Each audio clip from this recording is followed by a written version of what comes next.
रिश्ते चाहे सगे हों या सौतेले, अगर निभाने की चाहत हो तो इंसान खुशी खुशी हर रिश्ता निभा सकता है।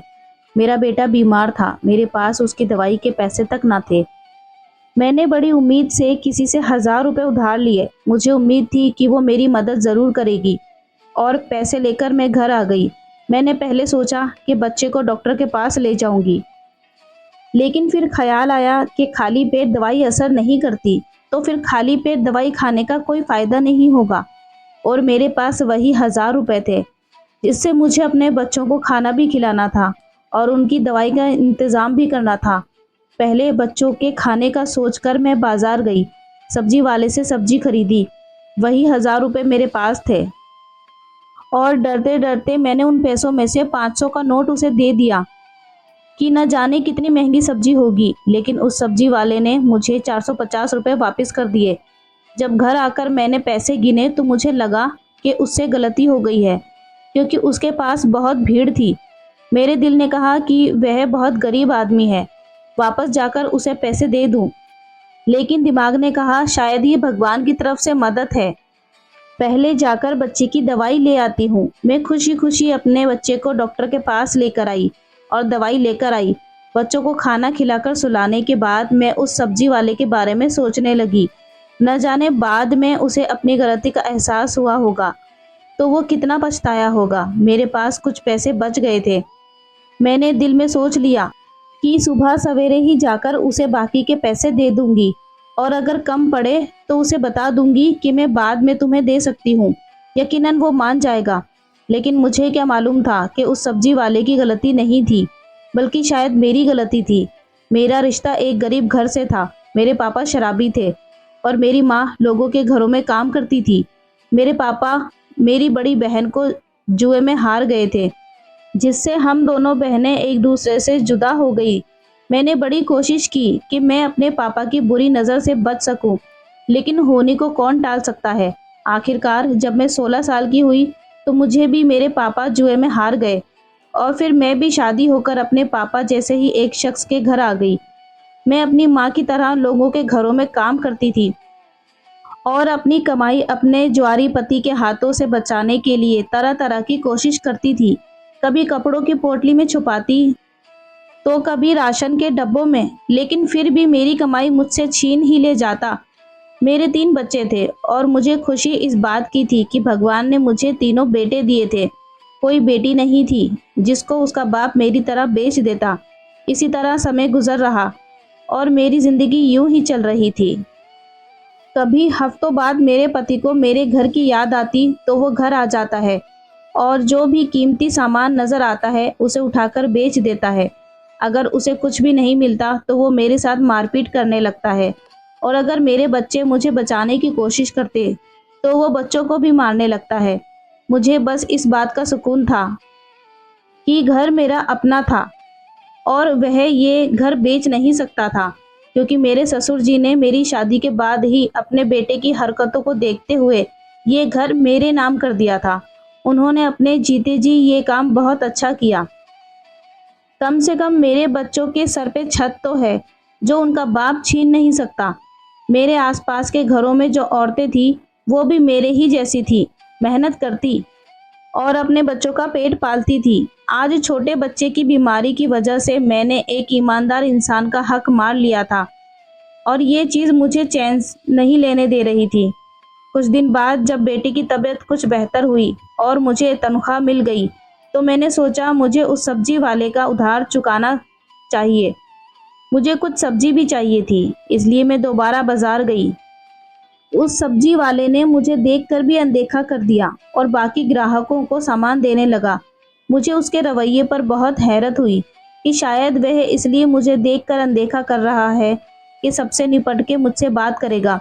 खैर, मुझे तो उसके पिछले पैसे भी देने थे, लेकिन मैं पैसे देने की वजह से ही इसी सब्जी वाले के पास आई थी, इसलिए मैं चुपचाप खड़ी रही। सबसे निपट कर वो मेरी तरफ देखकर बोला, क्या चाहिए? मैंने उसे बताया कि आपने पिछली बार मुझे ज़्यादा पैसे वापस कर दिए थे, लेकिन उसने मेरी बात अनसुनी कर दी और पूछने लगा कि अभी क्या चाहिए। मैंने काफ़ी सब्जियां उसे बता दी और वो तोलने लगा। फिर सब्जियां तोलने के बाद मैंने उससे पूछा कि कितने पैसे हुए। वो मेरे चेहरे की तरफ देखने लग गया और जो उसने मुझसे कहा उसे सुनकर मुझे झटका लगा कि उसने मुझसे सिर्फ 50 रुपए मांगे थे। मुझे लगा कि उससे गलती हुई है, इसलिए मैंने 500 का नोट निकालकर उसे दिया, लेकिन उसने 50 रुपए ही काटकर बाकी 450 वापस कर दिए। और जब मैंने उसे कहा कि सब्जी तो बहुत महंगी है, तो उसने मेरी बात काटकर दूसरे ग्राहकों की तरफ लग गया। मैं हैरान होकर घर वापस आ गई और फिर यह रोज का हो गया। मैं जब भी उस सब्जी वाले की दुकान पर जाती, मैं जितने भी सब्जी लेती, वह मुझसे केवल 50 रुपए ही लेता था। कभी कभार तो सब्जी 200 से 300 तक की भी होती थी, लेकिन वो मुझसे 50 से ज़्यादा नहीं लेता था और हमेशा इंतज़ार करता कि सारे ग्राहक हट जाएं या पहले वे मुझे सब्जी दे देता, कि मुझे सब्जी देने के बाद बाकी सबको सब्जी देगा, ताकि किसी को मालूम ना हो कि इतनी सारी सब्जी के वो मुझसे 50 रुपए ले रहा है। शुरू शुरू में तो मुझे ये बात बहुत अजीब लगी थी। जब सब्जी के पैसों की बचत से मेरे घर की बहुत सी ज़रूरतें पूरी होना शुरू हो गई, तो मैंने भी हमेशा सब्जी लेने के लिए उसी दुकान पर जाना शुरू कर दिया। कम से कम 3 माह हो चुके थे।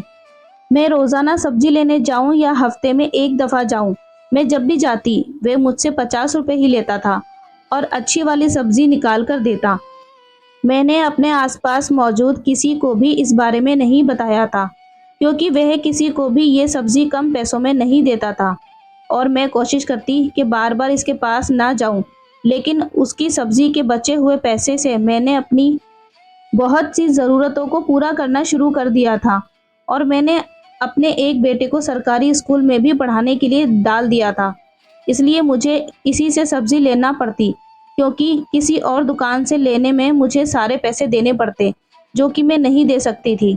मैं हमेशा ये सोचकर जाती कि इससे ज़रूर पूछूंगी कि 50 का क्या मामला है और वह मुझे ये सब्ज़ी इतने कम पैसों में क्यों देता है। लेकिन उसके लिए ज़रूरी था उसकी दुकान पर कोई ग्राहक ना हो। लेकिन जब भी जाती उसकी दुकान पर ग्राहक होते, कभी मेरे सब्ज़ी खरीदने के दौरान आ जाते, तो कभी पहले से मौजूद होते थे। मुझे इससे बात करने का मौका ही नहीं मिलता था।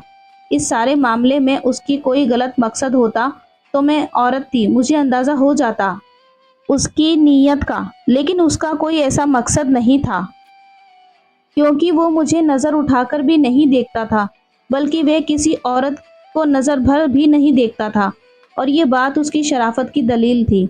सवाल यह था कि अगर वह मेरी गरीबी की वजह से तरस खाकर मेरी मदद करना चाहता है, तो ऐसे तो बहुत लोग हैं जिनको मदद की ज़रूरत है। कुछ लोग तो ऐसे भी थे जो 2-3 दिन भूखे रहते थे, तो वो उन लोगों की मदद क्यों नहीं करता, मेरी मदद क्यों करता है? ये बात मुझे सोचने पर मजबूर करती थी। मेरे हर सवाल का सिर्फ सब्जी वाले के पास ही जवाब था, लेकिन मुझे उससे बात करने का मौका नहीं मिल रहा था। एक दिन जिस घर में मैं काम करती थी, वहाँ पर कोई बहुत बड़ी दावत थी।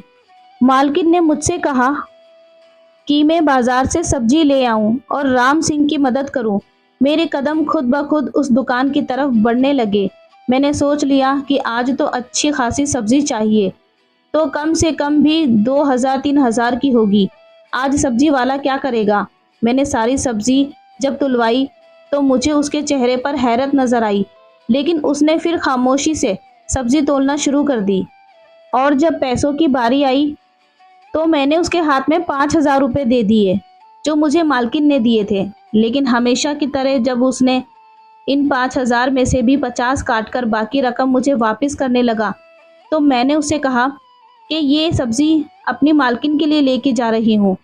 उसके हैरान चेहरे पर मुस्कुराहट आ गई और उसने सारी सब्जी के पैसे काटकर 2000 रुपये मुझे वापस कर दिए। तो मुझे यकीन हो गया कि वह सिर्फ मुझे ही सब्जी कम पैसों में देता है। उसकी दुकान पर उस समय भी कुछ ग्राहक मौजूद थे, इसलिए मैं आराम से सवाल ना कर सकी। उस दिन तो मैं सारा दिन दावत में लगी रही और उससे अगले 2 दिन तक मुझे टाइम ना मिला मैं सब्जी वाले की दुकान तक जाऊं। कुछ दिनों बाद जब मैं उसकी दुकान पर गई, तो उसके साथ एक लड़का भी मौजूद था और वो वहां पर काम कर रहा था। हमेशा की तरह उसने मुझे 50 रुपए में सब्जी दे दी, लेकिन उस लड़के की वजह से मैं कोई सवाल न कर सकी। कुछ दिनों बाद मैं दोबारा दुकान पर गई, तो वही लड़का था, वो खुद नहीं था। मैं कम पैसों में सब्जी लेने की आदी हो चुकी थी, मुझे हैरत हुई जब लड़के ने भी मुझे सारी सब्जियां 50 रुपए में ही दे दी। मैंने जब उस लड़के से सवाल किया कि उसने मुझसे 50 रुपए ही क्यों लिए, तो उस लड़के ने बताया कि ये बात तो खुद समझ नहीं आ रही कि उसके दुकान के मालिक ने उसे ये बात क्यों कही थी, क्योंकि वह तो सिर्फ मालिक का कहा पूरा कर रहा था। दुकान के मालिक ने उससे कहा था कि जब मैं यहाँ पे आऊँ, किसी भी समय कोई भी चीज़ लूँ तो 50 रुपए ही लेना। मैंने आज भी सब्जी ली, उसकी कीमत 300 के जितनी थी, लेकिन उसने मुझसे 50 रुपए ही लिए। मैंने उससे पूछा कि तुम्हारा मालिक कब आएगा, तो इस पर उसने कोई जवाब नहीं दिया। अब तो मैं और भी ज़्यादा हैरत में पड़ गई थी और मुझे अपने सवालों के जवाब भी चाहिए थे। अब तो मुझे ये बात नामुमकिन सी लगने लगी, और क्योंकि अब अक्सर दुकान पर वो लड़का ही रहता था और वो सब्जी वाला खुद नहीं होता था। सब्जी तो मुझे वैसे ही मिल रही थी और अच्छी ही मिल रही थी, लेकिन मुझे मेरे सवाल के जवाब नहीं मिल रहे थे। उन दिनों ये हुआ था कि मेरे दोनों बड़े बेटे स्कूल जाना शुरू हो गए थे और मुझे अच्छे भविष्य की उम्मीद नज़र आ रही थी, और ये सब उस कम कीमत की सब्जी की वजह से ही मुमकिन हुआ था। क्योंकि उससे पहले तो मैं सिर्फ बच्चों के 2 वक्त की रोटी पूरी करने के लिए सोचती रहती थी, लेकिन जब मेरे पास बचत के कुछ पैसे आना शुरू हुए तो मैंने उनकी पढ़ाई के लिए भी सोचना शुरू कर दिया था।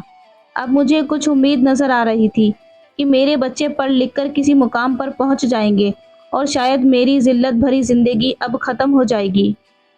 जब ये सिलसिला चल पड़ा तो मैं ज़्यादा पढ़ी लिखी तो नहीं थी, लेकिन हिंदी किसी हद तक पढ़ लेती थी। इसलिए अपने तरीके से मैंने सब्जी का हिसाब लिखना शुरू कर दिया, और वो इसलिए कि मेरे दिल में यही ख्याल था कि कभी ज़िंदगी में मेरे पास इतने पैसे हुए तो सब्जी वाले का सारा उधार एक बार में ही चुका दूंगी। सब्जी वाले का ये राज मैंने अपने बच्चों को भी नहीं बताया था, क्योंकि बच्चे बात करते हुए अगर अपने दोस्तों से कह देते तो मेरे लिए मुश्किल खड़ी हो जाती, क्योंकि सबसे पहली बात मेरे किरदार पर आ जाती, और मैं गरीब ज़रूर थी लेकिन बद किरदार नहीं थी। लेकिन ये बात तो कोई ना समझता और सब मुझसे सवाल करने लगते कि वो इतने कम पैसों में तुम्हें सब्जी क्यों देता था। इन सब मामले को लगभग 7-8 महीने गुजर चुके थे और अभी तक मैं उस बंदे से सवाल नहीं कर सकी थी, और आखिरकार एक दिन मुझे मौका मिल ही गया। मैं शाम को देर से काम पर से आई, इसलिए सब्जी लेने देर से गई। उस वक्त दुकान पर सब्जी वाला खुद था और दूसरा लड़का आज नहीं था और कोई ग्राहक भी नहीं था। मैंने जाते के साथ ही उससे सवाल कर लिया कि तुम ये सब्जी 50 रुपए में ही क्यों देते हो, और इसकी वजह क्या है कि तुम मेरी इस तरह से मदद करते हो। तो उसने मुझसे कहा कि मुझे सिर्फ ये बताओ कि क्या इस वजह से तुम्हारी किसी तरह की मदद हो सकती है। तो मैंने उसे बताया कि मैंने अपने दोनों बच्चों का स्कूल में एडमिशन करा दिया है। स्कूल में और घर की बहुत सी छोटी मोटी चीज़ें मैंने ले ली हैं जो पति की नज़र से बचा कर रखी है। उसने कहा कि मैं यही चाहता था कि तुम्हारी मदद हो जाए। आज तक मैंने तुम्हारी तरफ गलत नज़र से नहीं देखा, और ये बात तुम भी जानती हो। मेरा मकसद सिर्फ तुम्हारी मदद करना था, लेकिन मेरा सवाल तो वही की वही था कि अगर वो मदद करना चाहता था तो यहाँ पर बहुत से लोग हैं जिनको मदद की ज़रूरत है, क्योंकि जिस जगह पर उसकी दुकान है उसके आसपास हम गरीब लोग ही रहते थे। वहाँ तो सभी गरीब थे, तो वो मेरी ही मदद क्यों करता है। जब मैंने ये सवाल उससे किया तो वो घबरा गया, रो कर कहने लगा कि आपके सवाल का जवाब तो मेरे पास है, लेकिन मैं देना नहीं चाहता। मैंने जब उससे ज़िद की तो वो मेरे सवाल का जवाब दे या मैं उससे सब्ज़ी नहीं खरीदूंगी, तो वो और ज़्यादा परेशान हो गया। उसने मुझसे वादा लिया कि वो मुझे हर सवाल का जवाब देगा, लेकिन सब्ज़ी हमेशा उसी की दुकान से लूँ। मैंने उससे वादा कर लिया। तो उसने कहा कि कल शाम के बाद मैं उसके घर आ जाऊं, मुझे मेरे हर सवाल का जवाब देगा। लेकिन मैं उसके घर नहीं जाना चाहती थी। उसने जल्दी जल्दी मुझे अपने घर का पता बताया, और मैं उसके घर आने से इनकार करने ही वाली थी कि मुझे मेरे सवालों के जवाब इधर ही दे दे। लेकिन उस वक्त दुकान पर एक और आदमी आ गया और मुझे खामोश होना पड़ा। मैंने उस समय वो सब्जियां उठाई और घर आ गई, लेकिन अब मेरी सारी रात इसी फिक्र में गुजरी, आखिर उसने मुझे बुलाया क्यों है, और वो भी शाम के बाद। और अगर मैं नहीं गई तो शायद सारी उम्र जवाब ना ले सकूंगी, और अगर चली गई तो मेरे साथ वो न जाने क्या करेगा, क्योंकि मर्द का क्या भरोसा। मेरी ज़िंदगी में आने वाले तो सारे मर्द ऐसे ही मिले थे, सिर्फ ये सब्जी वाला कुछ ठीक लगता था। लेकिन इसने मुझे अकेले अपने घर क्यों बुलाया? सारी रात सोचने के बाद मैंने फैसला किया कि मुझे एक बार तो जाना ही चाहिए, और ना ही मैं इतनी कमज़ोर हूँ कि अगर मेरे साथ कुछ गलत करने की कोशिश करेगा तो मैं खुद को बचा नहीं सकूंगी। अब मुझे बेसब्री से शाम का इंतज़ार था। मैं जल्दी काम से वापस आ गई और छोटे बेटे को अपने दोनों बेटों के पास छोड़कर और उनको सख्ती से समझाकर, घर से बाहर मत जाना, मैं थोड़ी देर में ही आ जाऊंगी, एक ज़रूरी काम से जा रही हूँ। मैंने अपने कुर्ते के अंदर एक छोटी छड़ी छिपाई और घर की तरफ चल दी। और छड़ी मैंने इसलिए रखी कि मुसीबत में काम आ सके, अगर ज़रूरत पड़े तो। जैसे जैसे मेरे कदम उसके घर की तरफ बढ़ रहे थे, वैसे वैसे मेरी धड़कनें बढ़ रही थी। उसके घर के दरवाजे पर पहुंचकर एक बार तो दिल ने कहा कि पलट जाऊं, जो जैसे चल रहा है वैसे चलने दूं। मुझे क्या ज़रूरत है सवाल करने की? मेरी तो ज़रूरतें पूरी हो रही हैं और मेरे बच्चों को खाना मिल रहा है, अच्छी पढ़ाई हो रही है और मेरे घर की हर ज़रूरत का सामान आ रहा है। मुझे इस राज को राज ही रहने देना चाहिए, लेकिन मेरे अंदर की आत्मा मुझे चैन नहीं लेने दे रही थी और बार बार मेरे अंदर ये बात आती कि एक बार अंदर जाना चाहिए। उसके बाद मैंने दरवाज़ा खटखटाया। दरवाज़ा खटखटाने के बाद मेरा दिल और तेज़ धड़कने लगा और मुझे यहाँ आने का फैसला गलत लगने लगा। उससे पहले कि मैं यहाँ से पलट जाती, दरवाज़ा खुल गया और मुझे दरवाजे पर सब्जी वाले की सूरत नज़र आई। मुझे दरवाजे पर खड़ा देखकर उसके चेहरे पर मुस्कुराहट नज़र आने लगी और उसने मुझे अंदर आने के लिए कहा। अब जब मैं यहाँ तक आ ही गई थी तो आगे भी मुझे हिम्मत करनी थी। मैंने डरते डरते घर के अंदर कदम रखा और बाजू के अंदर छुपी हुई छड़ी पर अपनी पकड़ बना ली।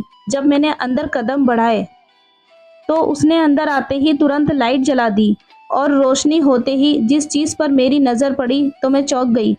मुझे यूं लगा जैसे कमरे की छत मेरे सर पर आ गई है। तो जब मेरे पति के हाथों मुझे मेरे माता पिता ने बेचा था, उसके बाद से मैंने अपने माता पिता से कोई संबंध नहीं रखा था। मुझे नहीं पता था कि मेरी बहन या माता पिता किस हाल में हैं। मुझे तो लगा था कि वो मर चुके हैं और कभी भूल कर भी उनके बारे में नहीं सोचा था। माँ का ख्याल आता था, लेकिन शादी के 3 वर्ष बाद ही मेरी माताजी को भी मेरे पिताजी किसी जगह जुए में हार गए थे और उसके बाद का मुझे कुछ पता नहीं कि उन सबको मरा हुआ मानने के बाद मैंने तो कभी सोचा भी नहीं था कि उनसे सामना होगा। स्टोर के बिस्तर पर मुझे मेरे पिताजी लेटे हुए नजर आए और मुझे उसे देखकर और ज़्यादा नफरत का एहसास हुआ कि हम लोग जिस हालत में हैं सिर्फ उसी आदमी की वजह से हैं। लेकिन उनकी हालत इतनी ख़राब थी कि उनसे तो नफरत भी नहीं कर पा रही थी मैं। मेरे पीछे मौजूद सब्जी वाले ने मुझे कहा कि आपने इनको पहचाना? मेरी तो जबान बंद हो चुकी थी, मैं क्या जवाब देती। मेरी हालत देखकर उसने कहा कि ये आदमी आपके पिताजी हैं, सिर्फ आपके नहीं बल्कि मेरे भी। मैं आपका भाई हूँ। और ये सुनकर मुझे तो आश्चर्य हुआ और बहुत बड़ा झटका लगा। ऐसा कैसे हो सकता है? ये आदमी मेरा भाई कैसे हो सकता है? क्योंकि हम तो सिर्फ 2 ही बहनें थी। मुझे तो लगता था कि आज बिजली गिरने वाली बात है और इतने सारे झटके मैं सह भी नहीं पा रही थी। मैं आगे बढ़ी और पिताजी की हालत देखी तो मेरी आंखों में आंसू आ गए। उनको फालिस का अटैक हुआ था और वो जुबान से बोल भी नहीं पा रहे थे, हाथ भी नहीं हिला सकते थे, सिर्फ मुझे देखकर रो रहे थे। मैंने उस सब्जी वाले से, जो मेरा भाई था, उससे पूछा कि ये सब क्या है? तुम मेरे भाई कैसे हो सकते हो? हम तो 2 ही बहनें थी और फिर ये तुम्हारे पास कैसे? उसने बताया कि मेरे विवाह के 1 वर्ष बाद ही मेरी माताजी को ये एक जुए में हार गए थे, लेकिन हमें जुए में हारने से पहले इन्होंने खुद एक औरत को जुए में जीता था, जिसे वो अपने घर तो ना लेकर आए थे, एक और जगह रखा था। सब्जी वाला उसी औरत से मेरा भाई था। उसको जन्म देते हुए वो औरत मर गई और भगवान का करिश्मा तो देखो, जिसकी वो बहन थी उसी के हाथों मेरी माताजी का दोबारा विवाह हुआ। मेरी माँ ने ही उसकी परवरिश की है और अच्छे बुरे की समझ दी है।